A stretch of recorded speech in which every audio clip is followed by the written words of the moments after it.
Have you ever looked into the eyes of the people who were supposed to love you unconditionally, only to realize they were the ones holding the knife? My name is Sarah. I am 29 years old, and 14 years ago, my parents locked me out of our home during a historic Colorado blizzard, essentially leaving me to freeze to death. Why? Because of a $15,000 antique heirloom ring and a younger sister who knew exactly how to squeeze out a few tears on cue. Before I reveal the ultimate revenge, hit subscribe if you believe karma always collects its debts. Let me take you back to the beginning, to the sprawling suburban house in Denver where my sister Harper's slightest whimper echoed far louder than my loudest triumphs. I learned very early on that in our family, I was the designated shadow, meant to blend into the background while Harper absorbed all the sunlight. When I was 12, I won a statewide robotics competition, beating out high schoolers. I sprinted home, practically vibrating with excitement, only to find my mother cradling a sobbing Harper because she hadn't gotten the lead role in her middle school play. I stood there in the doorway, clutching my first-place trophy, watching my father rush in to promise Harper a shopping spree to make up for the unfair casting. Nobody even glanced at my trophy. Nobody asked how my competition went. That was the established dynamic. Harper was delicate, sensitive, and required constant validation. I, on the other hand, was expected to be entirely self-sufficient, to need nothing, and to take up absolutely zero emotional space. By the time I hit high school, I completely stopped sharing my academic achievements or my dreams with them. Straight A's and scholarship letters simply couldn't compete with Harper's daily theatrical crises. But the real nightmare started when Harper turned 14. She developed an obsession with a wealthy clique at her school and desperately wanted to fit in with girls who carried designer bags.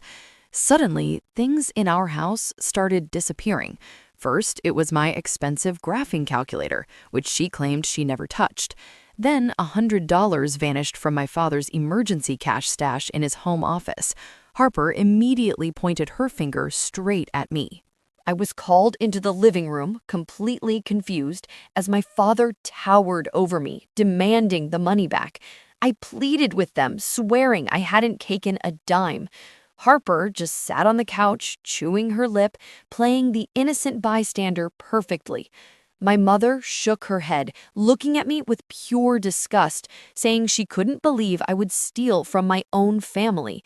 I was grounded for a month, my laptop confiscated. When our parents finally left the room, Harper looked right at me, dropped the innocent act, and flashed a chilling, victorious, cruel little smirk. That successful lie emboldened her. Harper realized she possessed a superpower. Her tears were an impenetrable shield against any consequence. The sabotage escalated quickly. A broken antique vase? Sarah was acting crazy and knocked it over. A failed math test? Sarah purposely kept her up all night playing loud music. A vicious rumor spreading around school about Harper? Sarah must have started it out of jealousy. I entirely stopped defending myself because it was utterly pointless. They firmly believed her weaponized vulnerability over my desperate, honest pleas every time. By 15, I was practically a ghost haunting my own bedroom. I stayed at the city library until closing time just to avoid the suffocating atmosphere of that house. I kept telling myself to just survive until college. Just 3 more years, and I could escape this toxic nightmare forever. But the breaking point arrived during the worst winter storm Denver had seen in decades. It was a bleak November week, and the local news was relentlessly broadcasting severe blizzard warnings. Everyone was instructed to stay indoors, stock up on provisions, and avoid all unnecessary travel. That week, things were incredibly tense. There was a guy in my advanced physics class, Liam. He was brilliant, but struggled terribly with organizing his final project, so I had been tutoring him in the library. Nothing romantic, strictly academic. But Harper had developed a massive, unhinged crush on him. She had stalked his social media and repeatedly walked past the physics lab just to stare at him. On Wednesday, Liam stopped me in the hallway, loudly thanking me for saving his grade and offering to buy me a coffee. Harper was standing by the lockers, watching us. Her face drained of color, and her eyes darkened with an intense, burning fury. That night at dinner, the silence was suffocating. She picked at her food, refusing to speak, her jaw clenched tight. My parents kept coddling her, asking if she was coming down with a cold, but she just offered tragic little sighs. I should have recognized that her silence was infinitely more dangerous than her usual theatrical sobbing. She was calculating her next move. The blizzard officially hit on Friday evening. The wind was howling like a wounded animal, shaking the window panes violently. I was in my room, wrapped in a blanket, desperately trying to finish an essay while the temperature outside plummeted. Suddenly, an ear-piercing scream shattered the quiet of the house, followed by the sound of something heavy crashing to the floor. It was coming from the bottom of the main staircase. I rushed out of my room, my heart hammering against my ribs. By the time I reached the landing, my parents were already sprinting from the kitchen. Harper was sprawled on the hardwood floor, sobbing hysterically, clutching her ankle, her face a perfect mask of sheer agony. "She pushed me," Harper shrieked, pointing a trembling finger directly up the stairs at me. "I was just coming up to ask her a question, and she shoved me backward." I froze, the blood running completely cold in my veins. My father's head snapped up, his eyes wide with a rage I had never seen before. "I didn't even touch her," I stammered, gripping the banister. "I was in my room the entire time." But Harper just wailed louder, burying her tear-streaked face into my mother's chest. "She said she was going to make sure Liam never looked at me." Harper sobbed into her shirt. "That is a complete lie!" I shouted, panic rising in my throat. But it was no use. My mother glared at me with absolute hatred. "How could you be so utterly disturbed, Sarah? Your own sister!" My father stomped up the stairs, grabbed my arm tightly, and hauled me down to the living room. "Sit down," he barked, his voice vibrating with anger. Harper was dramatically limping to the sofa, leaning heavily on our mother. "That's not all," Harper whimpered, pulling something out of her pocket. It was a pawn shop receipt. "I found this hidden under Sarah's mattress today." My mother snatched the receipt, her face turning pale. This is for my grandmother's diamond heirloom ring." She looked at her hand, realizing she hadn't won it in days. "Sarah, what have you done?" I stared at the tiny piece of paper, my mind spinning violently. "I don't even know where that pawn shop is. I never took your ring." Harper sniffled pathetically. "I saw her putting a huge wad of cash into her backpack this morning. She said she was running away to meet some guy." It was the most elaborate, psychotic trap she had ever set, and it was working perfectly. I pleaded, begging them to search my room, to call the police, to pull security footage from the pawn shop, anything to prove my innocence. But my father wasn't listening. His face was completely red, a vein pulsing dangerously in his forehead. "You stole from your own mother. You assaulted your little sister because of some petty jealousy over a boy. You are a sick, twisted girl, Sarah." The words hit me like a physical blow. Sick, twisted. "No, please, Dad, she's setting me up," I cried out, tears finally spilling over. But Harper just watched me, her eyes completely dry. "I've had absolutely enough of your malicious lies and your violent behavior," my father roared, grabbing my winter coat from the hallway closet and throwing it at my chest. "Get out." The room went dead silent, except for the terrifying howl of the blizzard outside. I stared at him, unable to process the command. "Dad, the news said it's 15 degrees below zero out there. The roads are completely blocked."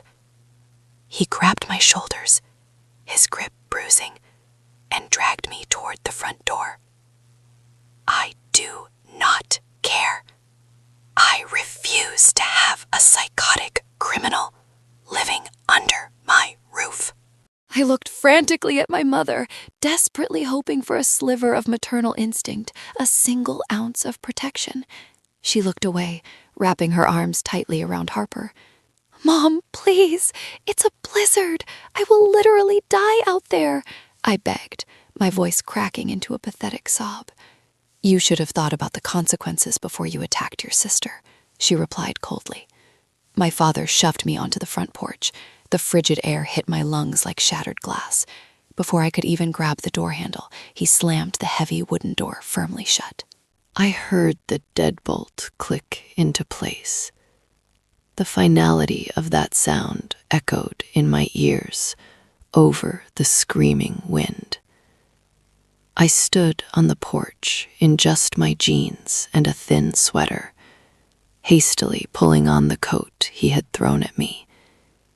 I banged on the door, screaming until my throat was raw and bleeding, begging them to let me back inside. Through the frosted side window, I saw my parents walking away toward the kitchen. Harper lingered behind for just a second. She looked out the window, stared right into my terrified, freezing eyes, and gave me a slow, mocking wave before disappearing.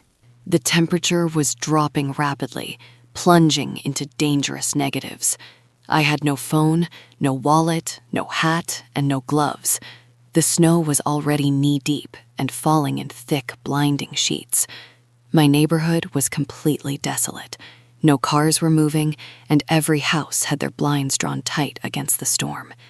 I knew if I stayed on that porch, I would freeze to death by morning. I had to make it to the all-night diner 2 miles down the main road. I stepped off the porch, my sneakers immediately sinking deep into the freezing, heavy drifts of accumulating snow. Every single step was pure agony. The wind whipped the snow into my face, feeling like thousands of tiny needles slicing my skin. Within 10 minutes, I couldn't feel my toes or my fingers. My teeth chattered so violently, I thought my jaw would crack. I kept repeating a mantra in my head. Just keep moving. Don't stop.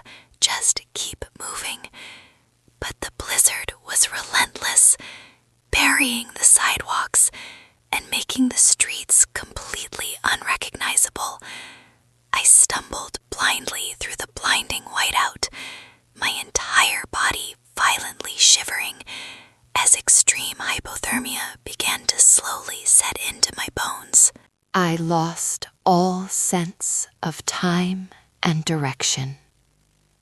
The world was just a screaming vortex of ice and freezing darkness.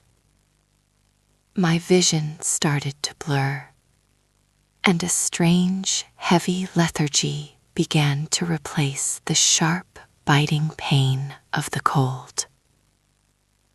I knew what that meant. My body was giving up, preparing to shut down completely. I tripped over a hidden curb and collapsed hard onto the icy street. I tried to push myself back up, but my arms were completely useless, devoid of any strength. I lay there in the mounting snowdrift, watching the snowflakes fall, feeling an eerie, terrifying warmth wash over me. I closed my heavy eyes, accepting that this dark, frozen street was going to be my absolute end. My family had finally managed to erase me completely. But suddenly, through the howling wind, I saw 2 bright, piercing beams of light cutting through the blinding snow. A massive SUV was crawling down the treacherous road. I tried to scream, but only a weak, breathless wheeze escaped my frozen lips. The vehicle slammed on its brakes, skidding slightly on the black ice before stopping just feet away from my body. A car door flew open, and someone rushed out into the storm. The woman who dragged me from that icy snowbank wasn't just a random passerby. Her name was Victoria Hayes, the notoriously ruthless CEO of a massive Denver tech conglomerate. She had been driving back from an emergency board meeting in her heavily reinforced SUV. She quickly wrapped me in a heated thermal blanket, cranked the car's heater to the absolute maximum, and sped toward the nearest trauma center, ignoring every single red light. I drifted in and out of consciousness, vaguely feeling her warm hand gripping my freezing fingers, promising that I wouldn't die tonight. I woke up 3 days later in a sterile, brightly lit hospital room. The steady, rhythmic beeping of the heart monitor was the very first thing I heard. My fingers and toes were wrapped in thick bandages, miraculously saved from severe frostbite by Victoria's quick actions. When I finally forced my heavy eyes open, I didn't see my parents frantically pacing the room. I didn't see Harper shedding crocodile tears of regret. Instead, Victoria was sitting in a leather chair by the window, intensely typing on her laptop, guarding my hospital door like a fiercely loyal watchdog. When she noticed I was awake, she closed her laptop and walked over, her expression softening just a fraction. "You have severe hypothermia and minor frostbite, but you are going to survive," she stated clearly, her voice leaving absolutely zero room for doubt. I tried to speak, but my throat felt like dry sandpaper. I finally managed to croak out a question about my parents. Victoria's eyes darkened immediately, an icy fury flashing behind them. She took a deep breath and told me that she had contacted them, but their reaction was absolutely not what anyone would expect. My heart pounded against my bruised ribs. "Did they even come?" I whispered, terrified of the actual answer. Victoria pulled her chair closer. "Your father arrived briefly yesterday. He didn't ask how you were doing. Instead, he aggressively demanded to know what lies you had told the medical staff about your injuries. He tried to claim you sneaked out to meet a boy and got drunk.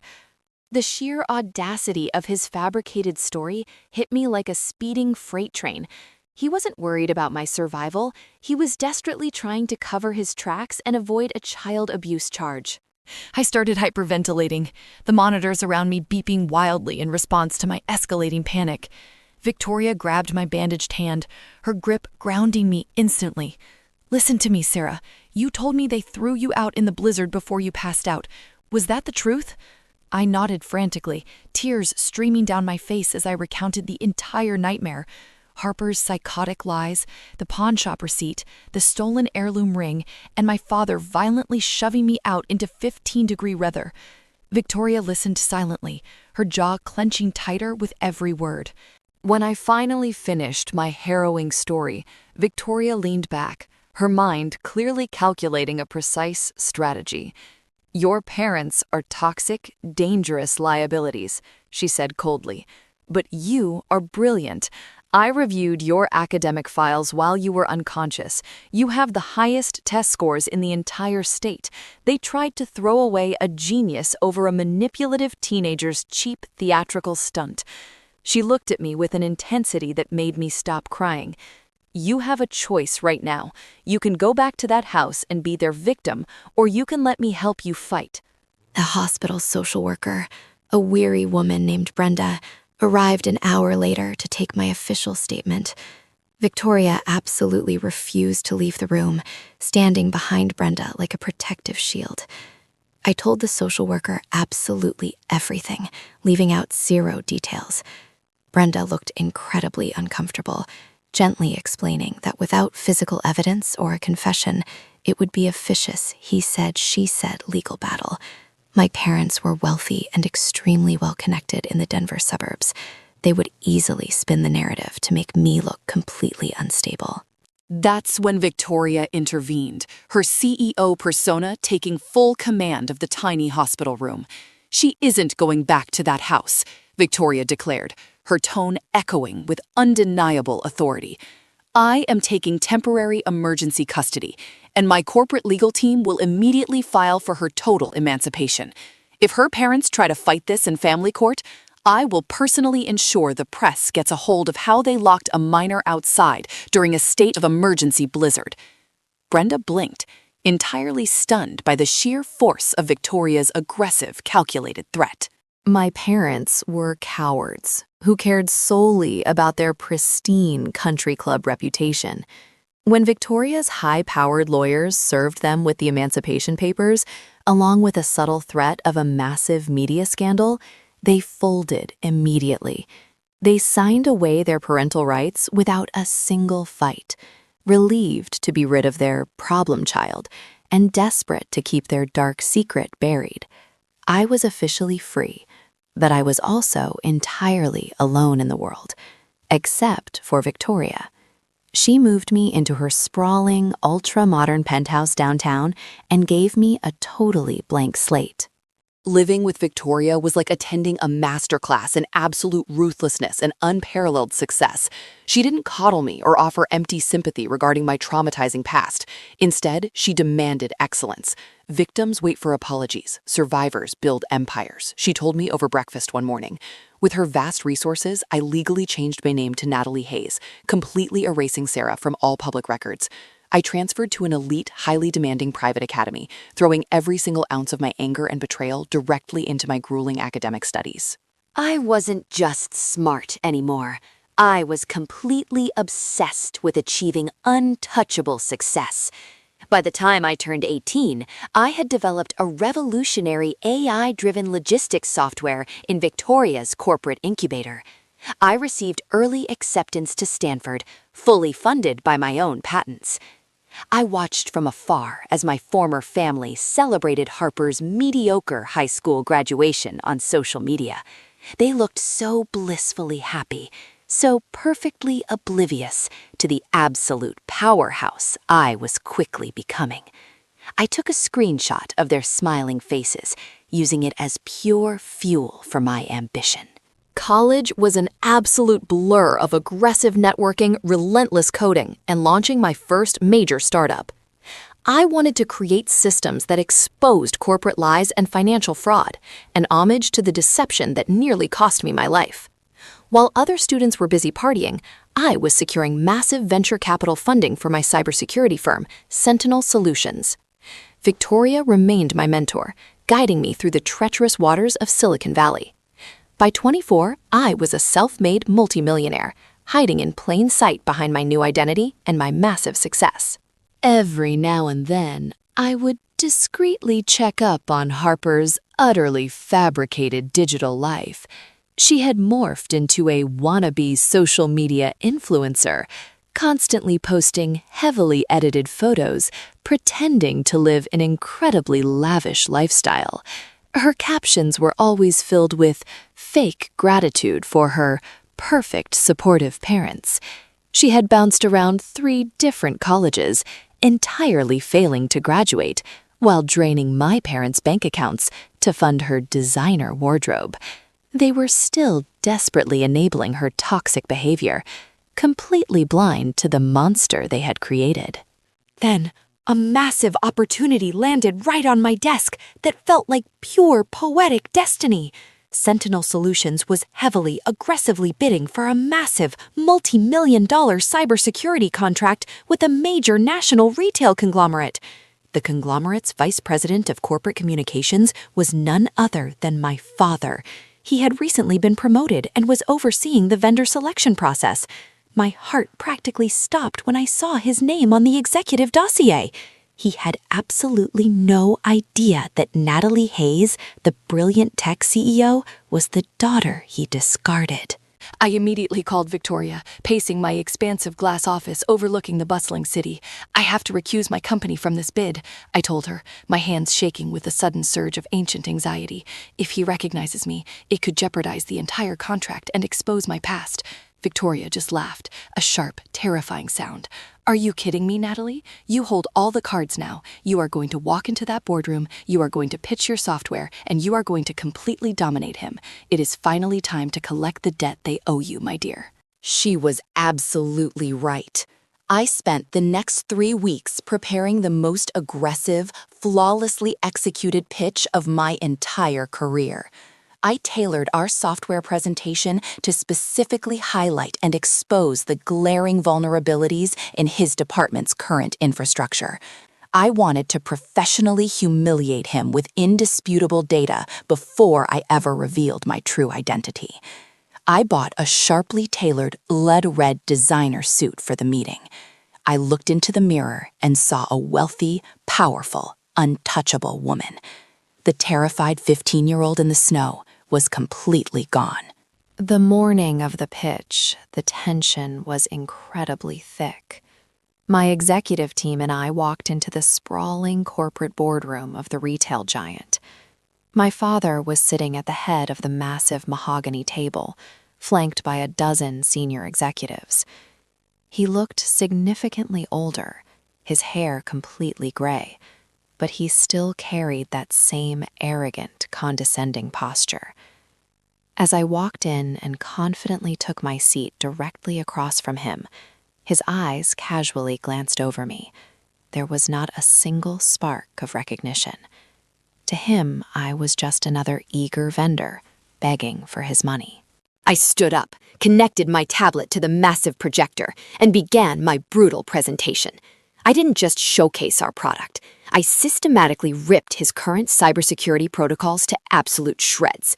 I exposed 3 massive data breaches his team had entirely failed to catch, projecting the damning financial losses directly onto the screen for the entire board to see. The room went dead silent. The other executives began glaring at my father, whose face was quickly turning a dangerous shade of crimson. He was sweating profusely, completely unable to defend his sheer incompetence. He aggressively tried to interrupt me, using that same booming, authoritative voice he used the night he locked me out. "Miss Hayes, these numbers are entirely fabricated," he barked, slamming his fist firmly on the table. I didn't even flinch. I slowly leaned forward, locking eyes with him, letting my voice drop to a deadly, icy whisper. "I assure you, sir, unlike the narratives spun in certain households, my data never lies. Every single number is backed by concrete digital evidence." For a split second, a profound look of terrified confusion flashed wildly across his aging face. The CEO of the conglomerate, sitting right next to my father, was highly impressed. "Ms. Hayes, this is extraordinary work. You've just saved this company millions." My father looked like he was about to physically implode. The meeting concluded with a highly lucrative verbal agreement for my firm. As the room slowly emptied, my father lingered behind, aggressively packing his briefcase. He walked over to me, attempting to salvage his heavily damaged ego. "You play an incredibly ruthless game, Ms. Hayes," he sneered bitterly. "Who exactly taught you how to be so brutally cold?" I slowly packed away my tablet, letting the absolute silence stretch and build the tension. I looked him dead in the eyes, stripping away the corporate facade, letting him finally see the ghost of the daughter he violently threw away. "You did," I stated softly. 14 years ago, during a blizzard in Denver, when you chose a thief over your own blood. The blood instantly drained from his entire face. His briefcase slipped from his trembling hands, crashing violently onto the floor. He stumbled backward, gasping for air, as his entire constructed reality violently shattered around him. "Sarah?" he stammered, his voice cracking pitifully. He reached out a trembling hand, but I smoothly stepped back, refusing to let him touch me. "My name is Natalie Hayes," I corrected sharply, my voice echoing in the vast, empty boardroom. "Sarah died in a freezing snowdrift 14 years ago. You made absolutely sure of that." He grabbed the edge of the mahogany table, his knees buckling under the crushing weight of his monumental guilt and sheer terror. I simply picked up my expensive briefcase, turned on my designer heel, and walked out without looking back. The CEO of the retail giant was waiting by the elevators. He noticed my father hyperventilating through the glass boardroom doors and asked if everything was all right. Just a minor panic attack over the massive security flaws I exposed. I lied smoothly, flashing a brilliant, razor-sharp smile. By the time I reached the lobby, my phone was already blowing up. My father had desperately gotten my business card from the corporate receptionist. He left 6 frantic voicemails in 10 minutes, sobbing and begging for a private conversation. I permanently blocked his number. Taking down my father professionally was incredibly satisfying, but the true architect of my trauma was Harper. My cybersecurity firm had advanced social media tracking algorithms. I directed my engineering team to run a deep forensic background check on her so-called influencer empire. What they uncovered was a massive, fragile house of cards. Harper had amassed over $200,000 in secret credit card debt to fund her fake, lavish lifestyle. She was illegally using our parents' identities and severely tanking their credit scores to buy luxury items. Harper was currently promoting a fake luxury real estate sponsorship on her live stream, bragging about a glamorous mansion she claimed to be renting. With a few subtle, completely legal keystrokes, my team forwarded the undeniable proof of her massive identity theft and credit card fraud directly to the Denver Police Department's Financial Crimes Division.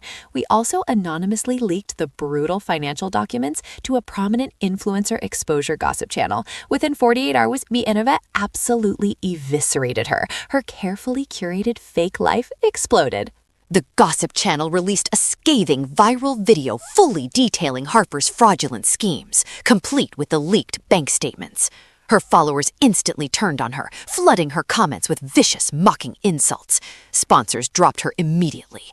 But the absolute worst part for her was the knock on her apartment door.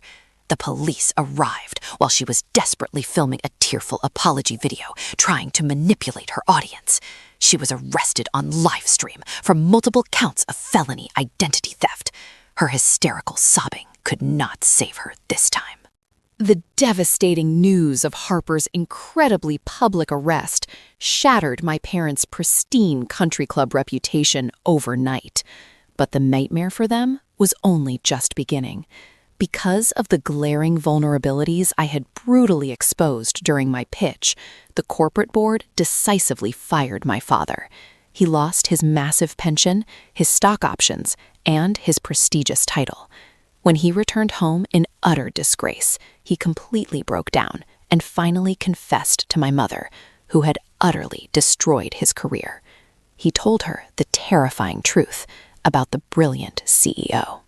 2 days later, my private security detail alerted me to a chaotic disturbance in the lobby of my corporate headquarters. My mother was frantically screaming at the front desk, hysterically demanding to see her daughter. I watched the live security feed from my penthouse office, feeling absolutely nothing but a cold, clinical disgust. She looked incredibly aged, wearing a wrinkled designer coat, desperately clutching her expensive handbag as the security guards gently but firmly blocked her path. I picked up my office phone and instructed the guards to send her up alone.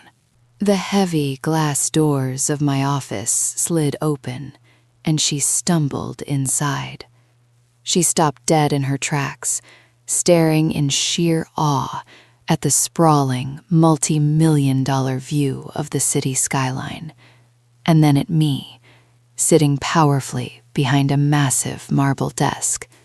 "Sarah," she gasped, her voice trembling violently. She attempted to rush forward to embrace me, entirely fueled by her desperate, selfish, maternal delusion. I immediately stood up and slammed my palm hard against the marble desk. "Do not take another step toward me," I commanded, my voice echoing with lethal authority. She froze, completely shocked by the terrifyingly cold woman standing before her. She immediately deployed her ultimate weapon, the exact same manipulative, theatrical tears she had taught Harper to use. "Oh, my sweet girl, I have missed you so terribly," she sobbed, clutching her chest dramatically. "Your father told me everything. We were so incredibly wrong. Please, you have to forgive us. We are losing the house, and Harper is facing serious federal prison time. You are so wealthy and powerful now. You have to save your family. Please, Sarah, we desperately need you." I walked slowly around my massive desk, letting my expensive heels click menacingly on the polished hardwood floor. My family is a woman named Victoria Hayes, who pulled my frozen, dying body out of a snowdrift while you slept warmly in your bed. I replied softly. You threw your child into a deadly blizzard over a stolen ring and a teenager's lie. I screamed for you. I begged you to save me. You chose to look the other way. You are not my mother. You are simply a stranger who made a horrific, fatal miscalculation 14 years ago. And now, the bill has come due. Her face crumbled into an ugly, pathetic mask of pure despair. "You cannot possibly be this cruel," she shrieked hysterically. "Harper is your sister. She is deeply sick. She needs serious psychiatric help, not a prison cell." I leaned in incredibly close, ensuring she could feel the absolute 0-degree chill radiating from my soul. You clearly remember what my father said before he locked me out, don't you? He said he refused to have a psychotic criminal living under his roof. It seems the universe has a violently poetic sense of humor. Have a nice life, Mrs. Vance. I pressed the silent alarm button under my desk. 2 massive, highly trained security guards instantly entered the office and firmly grabbed her arms. She violently thrashed and screamed my dead name as they unceremoniously dragged her out of my sight. Watching her forced exit brought me a terrifyingly deep, immensely satisfying sense of closure.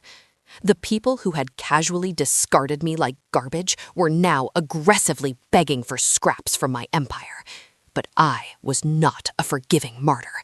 I was a fortress of ice, and they were completely locked out in the cold forever. The financial devastation of their family was absolutely swift and completely brutal.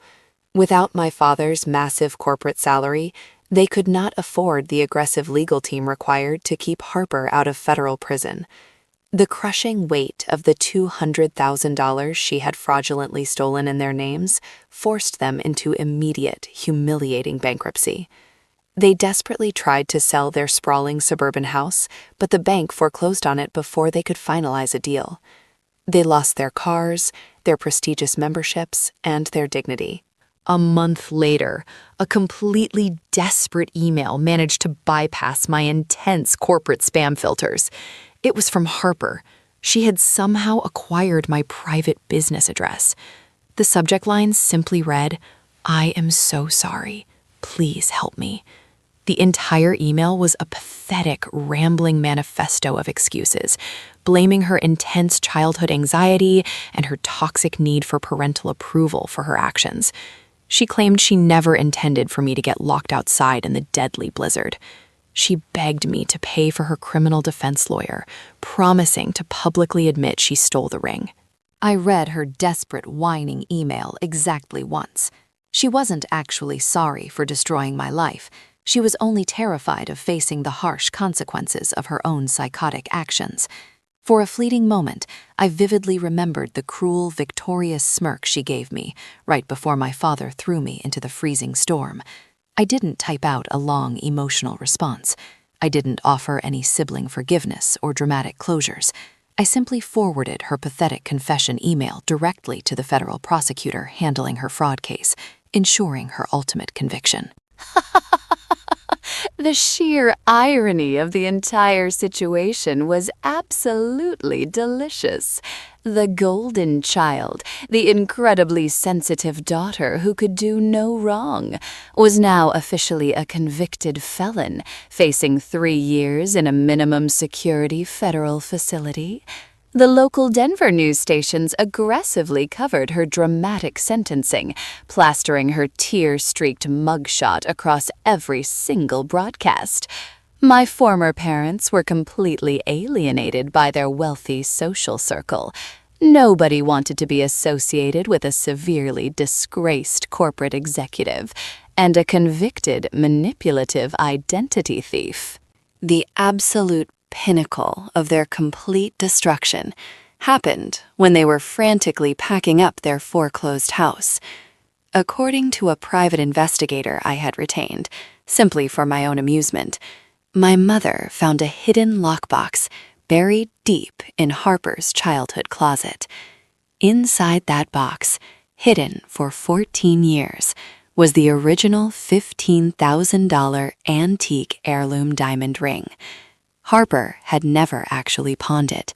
She had forged the fake receipt just to ensure I was violently thrown out of the house. My mother collapsed on the floor, absolutely devastated. Can you even begin to imagine that specific, horrific moment of realization? The terrifying epiphany that you completely destroyed your innocent child's life, allowed her to nearly freeze to death, and banished her forever, all to aggressively protect a highly manipulative sociopath? My investigator reported that the screaming match between my parents was so incredibly violent that the neighbors called the police. Their toxic marriage completely imploded that very night. They blamed each other relentlessly for the absolute ruin of their lives, completely shattered by the truth. I stood by the massive floor-to-ceiling windows of my penthouse apartment, holding a glass of incredibly expensive champagne, looking out over the glittering lights of the sprawling city. I had utterly destroyed the monsters who created me, and I had done it completely legally, utilizing the very tools of success they had told me I would never achieve. I didn't feel a single ounce of guilt. I had simply held up a perfectly clear mirror to their own toxic behavior, and the terrifying reflection they saw was ultimately the weapon that completely annihilated their entire lives. Victoria Hayes walked into the living room, her sharp eyes studying my incredibly peaceful expression. "You look like a woman who has finally slain all of her ancient demons," she observed quietly, pouring herself a glass of champagne to join me. I clinked my crystal glass against hers. "I didn't have to slay them, Victoria. I just exposed them to the bright light, and they aggressively tore each other apart." She smiled proudly, wrapping an arm around my shoulders. She was the absolute true mother I deserved, the incredible woman who forged a diamond out of freezing ice. You might assume that this complete, devastating victory is where my incredible story finally ends. The evil family is destroyed, the brilliant protagonist is incredibly wealthy, and the painful past is permanently buried. But life is rarely that clean, and revenge often has incredibly complex, unexpected ripples. What happens when the ashes of your past refuse to stay scattered? Before I reveal the shocking, completely unexpected aftermath that forced me to face them one absolute final time, make sure you hit that like button to hear the incredible, jaw-dropping conclusion. 2 years passed since the dramatic collapse of my former family's entire world. My cybersecurity company, Sentinel Solutions, was now officially valued at over $1 billion. I was featured on the cover of Forbes, recognized globally as a pioneering force in the tech industry. I spent my days negotiating massive international contracts and my nights enjoying the quiet luxury of my penthouse.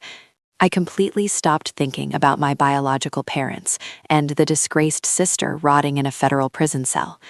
I believed that toxic chapter of my life was permanently sealed shut forever. But the universe loves to test our ultimate boundaries when we feel the most secure. I was hosting a massive charity gala in downtown Denver, raising funds for youth shelters, specifically targeting displaced teenagers.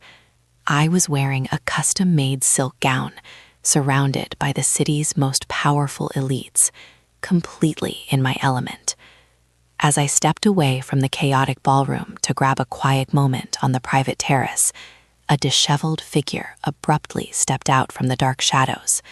My highly trained security detail immediately lunged forward, but I raised my hand to stop them dead. Standing there, shivering violently in a cheap, heavily worn coat, was my father. He looked absolutely unrecognizable from the arrogant corporate vice president he used to be. His face was deeply lined with profound exhaustion, his eyes completely hollow and sunken. The sheer reality of his brutal downfall was entirely written across his broken posture. "Natalie," he whispered, his voice trembling so violently he could barely form the word.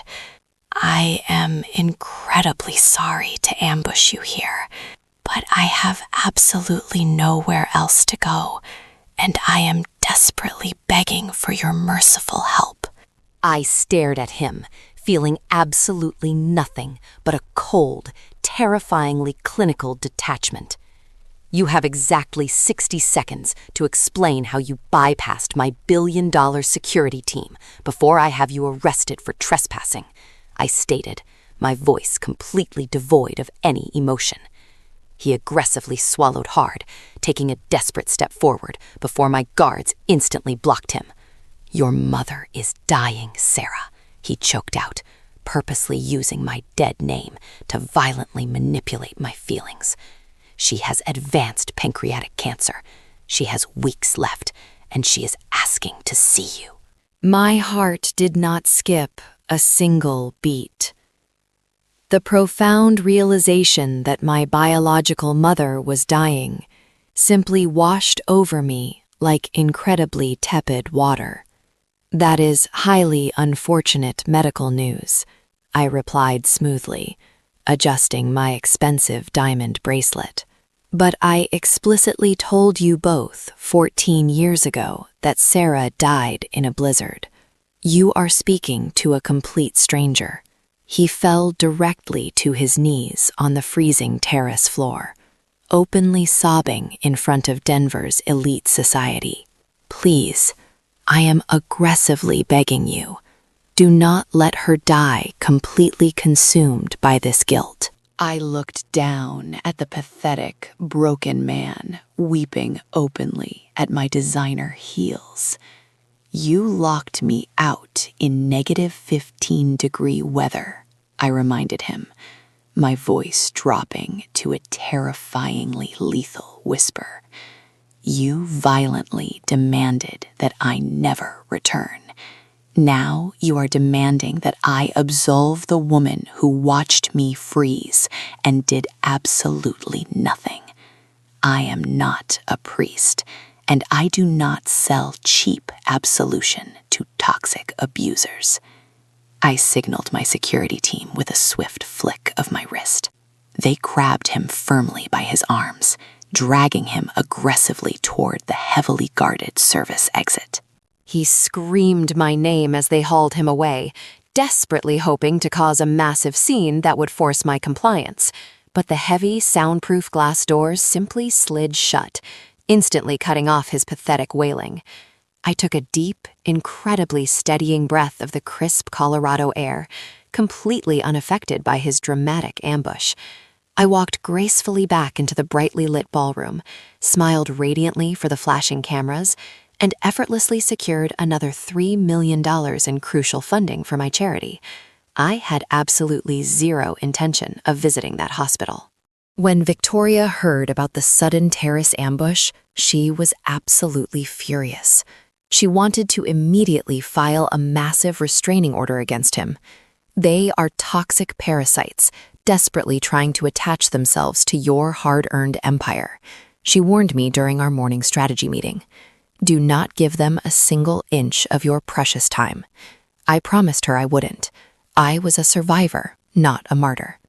I heavily immersed myself in a complicated corporate acquisition, purposefully burying any lingering microscopic slivers of completely useless childhood guilt I had left. 2 extremely stressful weeks later, I received an unexpected phone call from a private federal prison facility. It was Harper. Her incredibly expensive fraud lawyer had somehow managed to secure her a highly monitored 15-minute phone call. I accepted the heavily recorded charge out of sheer morbid curiosity. "Natalie," her voice rasped through the static line, sounding utterly defeated and completely terrified. "Dad told me Mom is dying rapidly. They won't grant me an emergency compassionate furlough to see her. Please, you have to go to the hospital and forgive her for us." I leaned back in my massive leather executive chair, listening to the golden child actively sobbing from a federal penitentiary. You forged a pawnshop receipt for a diamond ring and watched our father throw me into a deadly blizzard, I replied, my tone terrifyingly calm and calculated. You systematically drained their bank accounts, destroyed their credit, and caused their massive bankruptcy. You are the exact reason your mother's final days are completely miserable. Do not dare project your incredibly heavy, toxic guilt onto me. You made this bed, Harper. Now sleep in it. She shrieked wildly into the prison phone, violently screaming that I was an incredibly heartless, evil sociopath who cared absolutely nothing about family. I calmly pressed the disconnect button, permanently blocking the prison's main phone number from my secure corporate server. The incredible audacity they possessed, continuously demanding my emotional labor after violently attempting to destroy my entire existence, was truly breathtaking. I finally realized that complete closure doesn't come from forgiving your toxic abusers. It comes from fiercely protecting your own boundaries. My mother passed away 3 days later in a severely underfunded public hospice facility. My father sent an aggressively dramatic email informing me of the incredibly cheap funeral arrangements, heavily implying that my absolute absence would be a profound moral failure. I did not attend the depressing memorial service. Instead, I wired a massive anonymous donation to the exact hospital trauma center that saved my life 14 years ago. I spent that specific afternoon aggressively hiking in the beautiful Colorado mountains with Victoria, breathing the incredibly crisp, free air. It is highly controversial to completely walk away from your dying mother, and society heavily conditions us to forgive family under absolutely any horrific circumstance. But biological relation does not automatically grant you a permanent, unbreakable license to actively destroy someone's soul. My parents actively chose to aggressively protect a highly manipulative liar over a totally innocent child. They completely gambled my absolute survival on a teenager's fake tears, and they definitively lost. I refuse to carry the incredibly heavy burden of their terrible, toxic choices.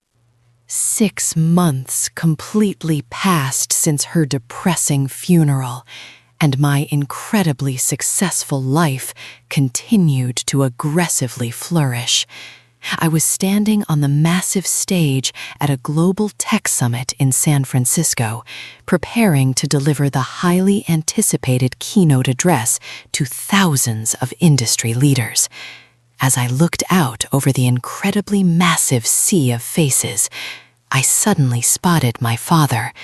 He was working as a lowly contract caterer, clearing dirty coffee cups from the back tables in the heavily crowded auditorium. Our eyes locked intensely across the massive, brightly lit room. He completely froze, dropping a dirty saucer onto the hard floor. He was a deeply broken, financially ruined man, forced to serve the incredibly wealthy people his discarded daughter now commanded. I didn't feel a single drop of pity. I simply stepped confidently up to the microphone, feeling the immense power of my entirely self-made billionaire empire pulsing through my veins. 14 years ago, I was violently thrown into a deadly blizzard and told I was completely worthless. I began my speech, my voice echoing powerfully through the incredibly massive convention center. I watched his face turn entirely pale as he realized I was publicly sharing the horrific story of his monumental failure to thousands of incredibly influential people. He violently turned around and practically sprinted out of the service exit, completely unable to face the terrifying reality of what he had destroyed. But that freezing storm did not kill me, I continued strongly, completely commanding the captive audience. It incredibly forged me into a highly unbreakable force. It taught me that fierce resilience is the absolute most powerful currency in this entire world. The entire auditorium aggressively erupted into a massive, deafening standing ovation. I looked out over the crowd and spotted Victoria sitting proudly in the very front row, wiping a single, incredibly happy tear from her sharp eye. She was my actual mother, my fierce protector, and the true architect of my incredible survival. I had aggressively taken all the horrific pain, the terrifying betrayal, and the violent rejection, and actively transformed it into an entirely untouchable fortress of power. I was absolutely no longer the terrified little victim in the freezing snow. If you are currently dealing with highly toxic family members who constantly attempt to aggressively manipulate your deep emotions, listen to me extremely carefully. You absolutely do not owe them your precious time, your incredibly hard-earned resources, or your deeply painful forgiveness. Your mental health and personal safety are exponentially more important than maintaining a highly destructive biological relationship.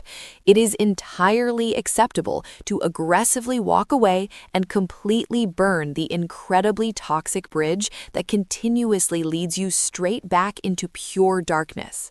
People frequently ask me if my incredibly massive wealth and terrifying corporate power have completely filled the deep hole my former family left behind.